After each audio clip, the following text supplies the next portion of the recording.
Hi hello welcome to జాట్ TV. వరి ధాన్యం సేకరణలో ఉత్తమ్ కుమార్ రెడ్డి మాటలకు ప్రభుత్వ లెక్కలకు పొంతన లేదు. గతంలో కంటే రికార్డు స్థాయిలో వరి సేకరించామని కాంగ్రెస్ ప్రభుత్వం చెబుతుంది. కానీ గతంలో కంటే ఎక్కువ ధాన్యం సేకరణ ఎప్పుడు చేయలేదు. ఇప్పటి వరకు 70 లక్షల మెట్రిక్ టన్నుల ధాన్యం సేకరించామంటున్నారు. మరి ఈ సీజన్లో ధాన్యం సేకరణ చేశారా లేదా? సన్న వడ్లకు సంబంధించిన గత యాసంగి బోనస్ డబ్బులు రైతులకు ఎప్పుడు ఇస్తారని ప్రశ్నించారు ఎమ్మెల్యే పల్లా రాజేశ్వర్ రెడ్డి. కంప్లీట్ అయిపోతుంది. బచ్చన్నపేటలోని కేశరెడ్డిపల్లి గ్రామంలో కూడా కొన్ని ఇళ్లు కట్టినాయి.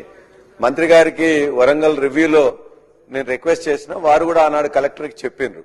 ఎలక్షన్ల ముందు ఖచ్చితంగా చేస్తామని చెప్పేసి ఒక ప్రాసెస్ మొదలు పెట్టిండ్రు. ఈ లోపల కలెక్టర్ గారు చేంజ్ అయిపోయేసరికి మళ్ళా ప్రాసెస్ అంతా వెనుకబడ్డది.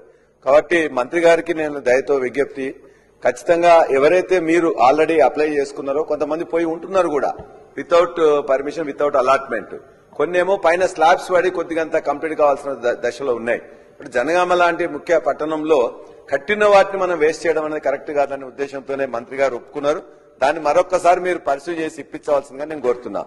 రెండవది, డబుల్ బెడ్రూమ్ ఇందిరమ్మ ఇళ్లకు సంబంధించి సమస్య మీరు అలకేట్ చేసి మీరు లెటర్ ఇచ్చిన తర్వాత వాళ్ళు మొదలు పెట్టుకున్న తర్వాత ఇది L1 లో లేదు కాబట్టి వీళ్లకు ఆల్రెడీ వాళ్ళు ఉండే కిరాయి ఇంట్లో వాళ్ళు పక్కా భవనంలో ఉందని చెప్పే ఉద్దేశంతో వాళ్ళని ఆపడం గాని, వాళ్ళకి ఎప్పుడో కారు ఉంటే వారు కారు అంటే వాళ్ళు ఏదన్నా డ్రైవర్ గా ఉండి తీసుకున్నట్లయితే వాళ్ళకి ఆ విధంగా వెహికల్ ఉంది కాబట్టి ఉద్దేశం ఉన్న దాంతో దాన్ని కూడా ఆపేస్తున్నారు.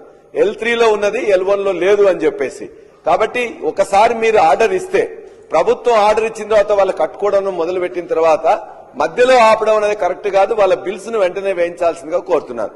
మూడోది, 3,500 ఇళ్లు మీరు శాంక్షన్ చేస్తూ ప్రతి కాన్స్టిట్యున్సీకి 4.5 లక్షలు ఇస్తామని చెప్పారు. కానీ అలకేట్ అయినాయి 3,24,536 అలకేట్ అయినాయి. అందులో మీరు కన్స్ట్రక్షన్ స్టార్ట్ చేసినాయి 2,62,449. మరి బడ్జెట్ లో మీరు ఇప్పటిదాకా పేమెంట్ చేసింది 5,000 కోట్ల రూపాయలు పేమెంట్ చేశారు, ఫస్ట్ విడతగా చేశారు. దీనికి సంబంధించిన 12,500 కోట్ల రూపాయలు కావాల్సి వస్తుంది. మరి బట్టి గారు బడ్జెట్ లో పెట్టింది ఈ సంవత్సరానికి, వచ్చే సంవత్సరం 12 నెలలకు కూడా పెట్టింది ఇందిరమ్మ ఇళ్ల కోసం 5,000 కోట్లు మాత్రమే.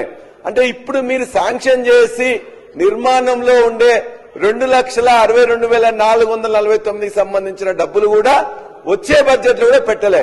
కాబట్టి మరి వీళ్ళకి ఎట్లా పేమెంట్ చేస్తారు? చివరి ప్రశ్న ఏంటంటే, మరి ఇవే కాకుండా వచ్చే సంవత్సరం కూడా మరి 3,500 ఇస్తామని మినిస్టర్ గారు చెప్పారు. పొంగులేటి శ్రీనివాసరెడ్డి గారు చెప్పినప్పుడు వచ్చే సంవత్సరం కూడా 3,500 చొప్పున ఇస్తాం, ఈ 3,500 అలాగూ, ఆ 3,500 అలాగన్నారు. మరి ఈ 3,500కే 3,000 కోట్లు తక్కువైతున్నాయి. మరి వచ్చే 3,500 రూపాయలు 3,500 ఇల్లు ఇస్తారా, ఇవ్వరా? ఇస్తే ఎప్పుడు ఇస్తారని చెప్పేసి మీ ద్వారా మంత్రి గారిని రిక్వెస్ట్ చేస్తున్నాం. Shri Dhanpal Suryanarayana. Hi, this is Swathi. Like చేయండి, షేర్ చేయండి, కమెంట్ చేయండి అండ్ సబ్స్క్రైబ్ చేయండి GR TV.